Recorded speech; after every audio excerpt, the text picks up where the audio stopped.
Hello students. आज का जो अपना टॉपिक है वो है स्केलर्स एंड वेक्टर्स, और ये है मैथमेटिकल मॉडल्स जो कि फिजिक्स का सेकंड चैप्टर है वहाँ से। तो स्केलर्स और वेक्टर्स क्या होते हैं, इनका डिफरेंस हम पढ़ेंगे, और इसके साथ साथ वेक्टर्स के क्या टाइप्स होते हैं वो भी हम पढ़ने वाले हैं। स्केलर्स की स्टार्टिंग में इनके डेफिनेशंस देख लेते हैं हम।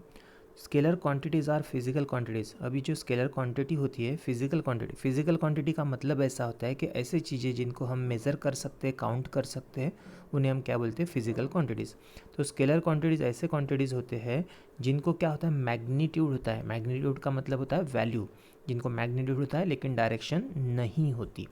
तो जिनको क्या होता है, have magnitude only and are specified completely by a number and a unit. जैसे 6 kg ये लिखा है, 6 kg में 6 क्या है, नंबर, और kg क्या है, यूनिट। तो एक नंबर और यूनिट से एक स्पेसिफाई किया गया है, ये क्या है, स्केलर क्वांटिटी। लेकिन बात ऐसा है कि इसको मैग्नीट्यूड है, ये जो 6 7 8 यहाँ पे जो भी लिखा रहेगा वो क्या है, मैग्नीट्यूड मतलब वैल्यू है, लेकिन इसको किसी भी तरह की डायरेक्शन नहीं है। इस तरह के क्वांटिटीज़ को हम बोलते हैं स्केलर क्वांटिटीज़। फॉर एग्जाम्पल अपने पास में अवेलेबल है मास। किसी भी चीज़ का जो मास होता है, जिसे हम मराठी वगैरह में भार बोलते हैं, तो ये जो मास होता है वो स्केलर क्वांटिटी है। देखो, मास और वेट में फ़र्क होता है। वेट जाएगा वेक्टर क्वांटिटी में और मास जाता है स्केलर क्वांटिटी में। क्यों? क्योंकि मास को किसी भी तरह की डायरेक्शन नहीं रहती। अब हम बात करेंगे लेंथ की। अभी जो भी लेंथ है, लेंथ को भी किसी तरह की डायरेक्शन नहीं रहेंगी। अगर मान लेते हम कि किसी चीज़ को हमने मेज़र किए, और वो मेज़र किए यहाँ से लेकर यहाँ तक हमने मेज़रमेंट किए, और मैंने बोल दिया कि इसका मेज़रमेंट है 10, तो यहाँ से लेकर यहाँ तक इसकी लेंथ है, तो इसको डायरेक्शन किधर की होगी? हमने स्केल इधर से लगाया या फिर उधर से लगाया, वो डायरेक्शन में नहीं होगी। कोई भी कहीं से स्केल लगा सकता है, इधर से लगाओ या फिर उधर से लगाओ, लेकिन डायमेंशन तो उसका 10 ही आने वाला है। लेकिन यहाँ पर डायरेक्शन है क्या कहीं पर? ये लेंथ कहीं पर भागी जा रही है क्या? नहीं। तो इसीलिए लेंथ कैसी क्वांटिटी है? Scalar quantity. टाइम की अगर हम बात करते हैं, तो अब टाइम मान लेते हैं अभी कैसे, मतलब 7 बज चुके हैं, तो घड़ी के कांटे कुछ यहाँ पर है ऐसा मान लेते हैं, 7 बज चुके हैं। तो अगर मैंने आपको पूछा कि कितने बजे, तो आप बोलेंगे 7। तो कौन से डायरेक्शन में? तो आप बोलोगे घड़ी के कांटे तो ऐसे क्लॉकवाइज चलते हैं, मतलब क्लॉकवाइज डायरेक्शन में 7 बजे। अब मैंने आपको दूसरी घड़ी दे दिया जिस पे इस तरह का कुछ टाइमिंग दिया है, डिजिटल में 7.00। तो यहाँ पर कहीं पर कांटे हैं क्या? नहीं है। तो फिर कहाँ भाग रहा है टाइम? टाइम नहीं भाग रहा है, टाइम की वैल्यू बढ़ रही है, टाइम कहीं पर नहीं भाग रहा है, किसी भी डायरेक्शन में नहीं जा रहा है। इसलिए टाइम कैसे है? Scalar quantity. टेम्परेचर की बात करते हैं, मान लेते हैं अभी का टेम्परेचर अभी 36 डिग्री सेल्सियस है, तो कौन से डायरेक्शन में जा रहा है? इसकी कोई भी डायरेक्शन नहीं है, इसलिए टेम्परेचर कैसी क्वांटिटी है? Scalar quantity. डेंसिटी की हम बात करेंगे, तो डेंसिटी क्या होता है? डेंसिटी इक्वल्स टू होता है, density equals to mass upon होता है वॉल्यूम। अभी जो वॉल्यूम होता है, किसी भी चीज़ का वॉल्यूम, आकारमान, वॉल्यूम किसी भी डायरेक्शन में नहीं जाता, इसलिए वॉल्यूम कैसे? Scalar quantity. स्टार्टिंग में ही हमने देख लिया मास भी कैसे? Scalar quantity. तो ये दोनों को मिलकर ये जो डेंसिटी है, ये भी क्या हो जाएंगी? Scalar quantity. तो डेंसिटी भी कैसे क्वांटिटी है? Scalar quantity. इस तरह से ये स्केलर क्वांटिटीज़ के एग्जाम्पल दिए हैं। अब हम बात करेंगे वेक्टर्स की। वेक्टर्स क्या होते हैं? Vector quantities are physical quantities which have magnitude as well as direction. ये ऐसे क्वांटिटीज़ होती है जिनको मैग्नीट्यूड भी होता है और उनको क्या होता है? डायरेक्शन भी होता है। For example velocity. अब देखो, हम वेलोसिटी की बात कर रहे हैं, ठीक है। तो वेलोसिटी मैंने बोल दिया कि यहाँ पर एक गाड़ी है, और ये जो गाड़ी है इसकी जो वेलोसिटी है मान लेते हैं 10 मीटर पर सेकेंड है। इसकी वेलोसिटी कितनी दिया है? 10 मीटर पर सेकेंड दिया है। अब वेलोसिटी अगर 10 मीटर पर सेकेंड दिया है, तो यहाँ पर अपने को क्या दिख रहा है कि ये किसी ने तो भी दिया है वेलोसिटी। अब किसी गाड़ी की वेलोसिटी अगर 10 मीटर पर सेकेंड है, इसका मतलब गाड़ी कोई ना कोई डायरेक्शन में तो भाग रही है। मतलब हम ऐसा बोलेंगे कि वेलोसिटी को क्या होता है? डायरेक्शन होता है, और जिस क्वांटिटी को डायरेक्शन होता है उसे हम कौन सी क्वांटिटी बोलते हैं? Vector quantity. अब इसमें भी ट्विस्ट ऐसा है कि ये अगर क्या है, वेलोसिटी, इस वेलोसिटी में 10 इसकी वैल्यू है, इसे हम बोलेंगे मैग्नीट्यूड। सिर्फ और सिर्फ ये मैग्नीट्यूड होता है स्पीड, और ये पूरा का पूरा होता है वेलोसिटी। देखो, ये फ़र्क है वेलोसिटी में। ये पूरा है वेलोसिटी। वेलोसिटी का मैग्नीट्यूड होता है स्पीड, और स्पीड को डायरेक्शन नहीं होती इसलिए ये स्केलर क्वांटिटी, और वेलोसिटी को डायरेक्शन होती है इसलिए वो वेक्टर क्वांटिटी। अब फोर्स की बात करेंगे। तो मान लेते हैं कि अपने पास में एक टेबल है और इस टेबल के ऊपर में हमने कुछ तो भी हाथ से प्रेशर अप्लाई किया, मतलब फोर्स अप्लाई किया, ठीक है। हम बोलते हैं प्रेशर लेकिन एक्चुअली हम क्या अप्लाई करते हैं, फोर्स अप्लाई करते हैं। अब फोर्स अप्लाई किए मतलब इस टेबल को इस डायरेक्शन में दबाए, इस डायरेक्शन में दबाए ना, तो डायरेक्शन तो है ऑलरेडी, और जहाँ पर डायरेक्शन है उसे हम क्या बोलेंगे, उस क्वांटिटी को वेक्टर क्वांटिटी। इस तरह से फोर्स क्या होगी, वेक्टर क्वांटिटी। मोमेंटम की बात करेंगे। मोमेंटम क्या होता है, मास इनटू वेलोसिटी। वेलोसिटी तो ऑलरेडी हमने स्टार्टिंग में देख लिया, ये क्या है, वेक्टर क्वांटिटी। तो ये क्या है, वेलोसिटी इनटू मास, तो ये भी क्या बन जाएंगी, वेक्टर क्वांटिटी। इस तरह से ये मोमेंटम भी क्या बन जाएंगी, वेक्टर क्वांटिटी। अब हम बात करेंगे डिस्प्लेसमेंट की। अब डिस्प्लेसमेंट के साथ साथ हमें पढ़ना होगा डिस्टेंस भी। ये पॉइंट है एक, यहाँ से ये दूसरा पॉइंट, यहाँ से लेकर यहाँ तक का डिस्टेंस मैंने तुमको पूछा और तुमने गिन के मुझे बताया कि ये डिस्टेंस है 10 सेंटीमीटर, ठीक है। तो यहाँ से यहाँ तक गिनो या फिर यहाँ से यहाँ तक गिनो, वो क्या है, 10 सेंटीमीटर। मैंने बोला डिस्टेंस अगर 10 सेंटीमीटर है, डिस्टेंस क्या है, 10 सेंटीमीटर, तो ये हो जाएंगी स्केलर क्वांटिटी। क्यों, क्योंकि इसको कोई भी डायरेक्शन नहीं होगी, हमने गिने होंगे, टेप इधर से लगाया या फिर उधर से लगाया, वो बात अलग, लेकिन ये डिस्टेंस कहीं पर भाग रहा है क्या, नहीं भाग रहा है। लेकिन अगर हम ऐसा बोलते हैं कि कोई बॉडी यहाँ पर थी और थोड़ी देर के बाद में वो डिस्प्लेस होकर यहाँ पर चली गई, मतलब बॉडी ने तो ट्रैवल कर लिया ना, और ट्रैवल अगर करेंगे तो उसकी डायरेक्शन होगी। तो डिस्प्लेसमेंट की डायरेक्शन होती है, डिस्टेंस की डायरेक्शन नहीं होती। अब हम पढ़ते हैं इनका डिफरेंस, स्केलर और वेक्टर का डिफरेंस। स्केलर क्या होते हैं, it has magnitude only, scalar को सिर्फ मैग्नीट्यूड होते हैं, और वेक्टर्स को मैग्नीट्यूड के साथ साथ डायरेक्शन भी होता है। स्केलर्स कैन बी एडेड और subtracted according to the rules of algebra. Algebra में पता है अपने को, जैसे हम 2 + 3 = 5 बोलते तो क्या हो गया, अलजेब्रा का एडिशन का रूल हो गया वो। तो उसी रूल के हिसाब से स्केलर्स को हम ऐड कर सकते हैं। लेकिन अगर वेक्टर्स की बात करेंगे तो वेक्टर्स को ऐड और सब्सट्रैक्ट करने के लिए अलजेब्रा की नहीं, ज्योमेट्री की हेल्प ली जाती है, और ज्योमेट्रिकल मेथड या फिर ग्राफिकल मेथड से उसका एडिशन या फिर सब्सट्रैक्शन किया जाता है। क्योंकि वेक्टर्स को क्या होते हैं, डायरेक्शन, वो एरोस के फॉर्म में हम ड्रॉ वगैरह करके उनका सब्सट्रैक्शन और एडिशन कर सकते हैं। जो स्केलर्स होते हैं उनका कोई भी प्रॉपर सिंबल नहीं होता, लेकिन जो वेक्टर्स होते हैं उनका प्रॉपर सिंबल होता है और उनको एरो से डिनोट करते हैं। जैसे मैंने बोल दिया कि ए नाम का एक वेक्टर है, अगर इसको वेक्टर बताना है तो मुझे इसके ऊपर में एक एरो बनाना पड़ेगा, तो ये क्या हो गया, अभी वेक्टर हो गया। तो वेक्टर के ऊपर में ये जो एरो है प्लेस किया जाता है, मतलब it is represented by arrow. Division of scalar by another scalar is valid. एक स्केलर क्वांटिटी को दूसरे से डिवाइड करते हैं तो वो वैलिड है, मतलब ऐसा हम कर सकते, लेकिन वेक्टर के केस में हम ऐसा नहीं कर सकते, दो वेक्टर्स का डिवीजन नहीं होता। ये जो इतने दिए हैं ये क्या है, एग्जाम्पल्स ऑफ स्केलर क्वांटिटी, जो हमने ऑलरेडी ऊपर में पढ़ लिया है, और ये क्या है, एग्जाम्पल्स ऑफ वेक्टर क्वांटिटी, ये भी हमने समझ चुके हैं।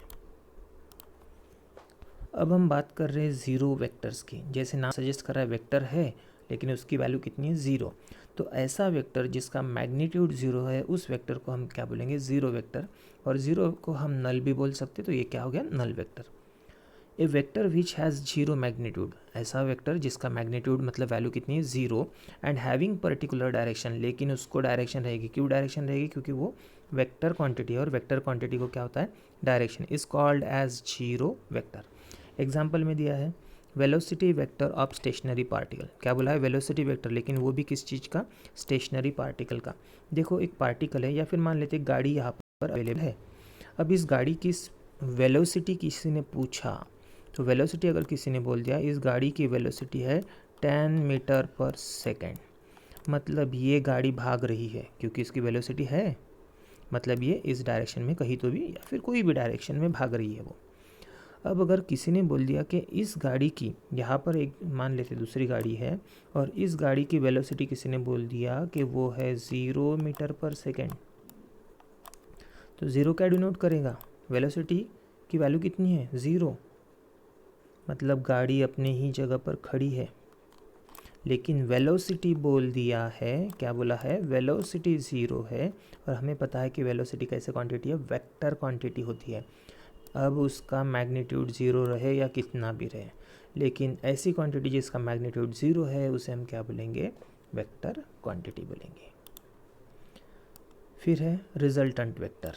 अब रिजल्टेंट वेक्टर क्या होता है, इसको समझने के लिए हम लेते हैं एक एग्जांपल। मान लेते हैं कुछ इस तरह का प्लेस यहाँ पर अवेलेबल है।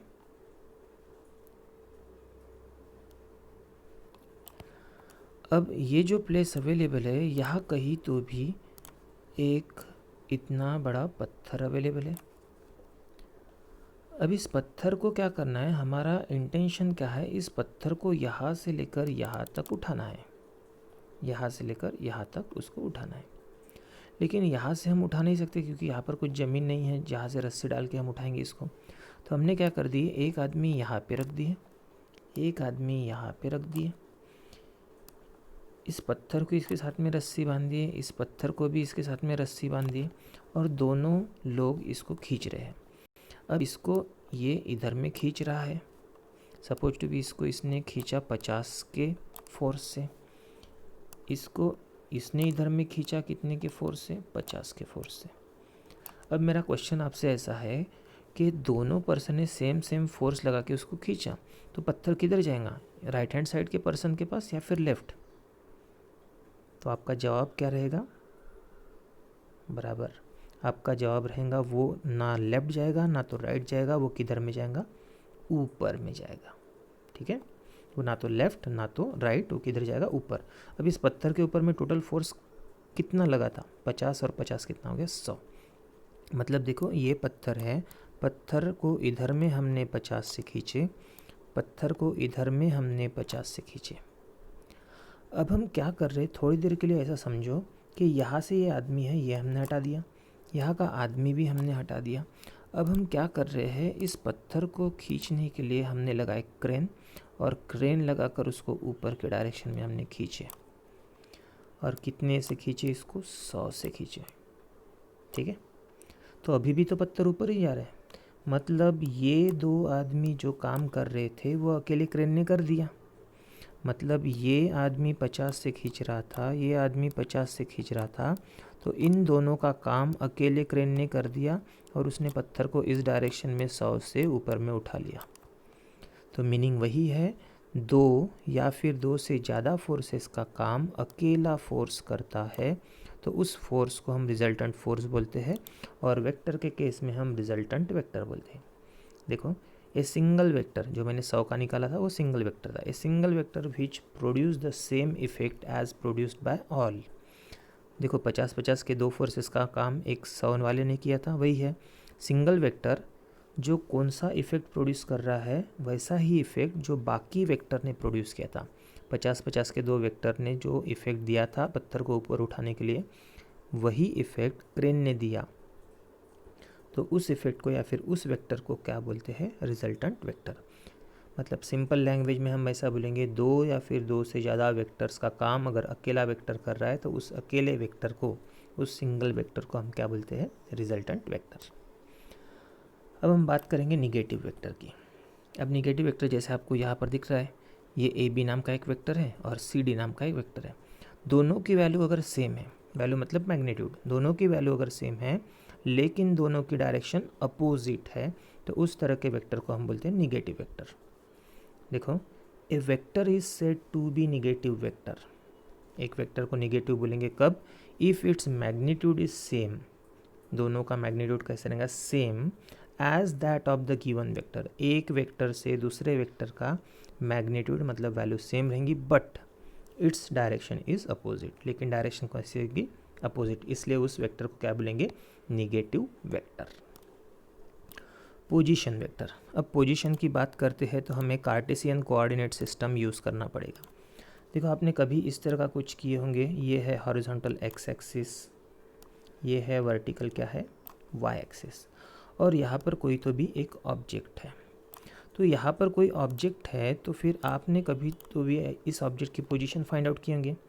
अब ये ऑब्जेक्ट है कहाँ पर, यहाँ से अगर ऐसे लाइन देता हूँ मैं, एक्स एक्सिस पर ये डिस्टेंस है, वाई एक्सिस पर ये है। मान लेते हैं एक्स एक्सिस पर यहाँ है 20 और वाई एक्सिस पर यहाँ पर है सपोज टू बी 25। तो इस ऑब्जेक्ट की पोजीशन क्या है 20, 25, एक्स एक्सिस पर 20 और वाई एक्सिस पर कितना 25। तो हमने क्या कर दिए, इसकी पोजीशन बता दिए। तो इसकी पोजीशन बताने वाले वेक्टर को ही हम क्या बोलते हैं, पोजीशन वेक्टर। देखो, a vector which gives the position of particle, ऐसा वेक्टर जो किसी तो भी पार्टिकल या फिर बॉडी की क्या बताता है, पोजीशन बताता है, at a point with respect to the origin. देखो ये ओरिजिन का 0 होता है, ओरिजिन से ये इस तरह का वेक्टर है और इस वेक्टर को हम क्या बोलेंगे, पोजीशन वेक्टर, क्योंकि कोऑर्डिनेट कार्टेशियन सिस्टम में, इस सिस्टम में वो इसकी पोजीशन शो कर रहा है वेक्टर, इसलिए उस वेक्टर को हम क्या बोलेंगे, पोजीशन वेक्टर। अब हम बात करेंगे इक्वल वेक्टर्स की। तो इक्वल वेक्टर्स क्या होते हैं, दो वेक्टर्स, दोनों की वैल्यूज़ मतलब मैग्नीट्यूड सेम और दोनों की डायरेक्शन भी सेम, तो इस तरह के वेक्टर को हम क्या बोलेंगे, equal vectors. Two vectors are said to be equal if they have same magnitude and same direction. अब हम इन वेक्टर्स के एडिशन और सब्सट्रैक्शन की बात करेंगे।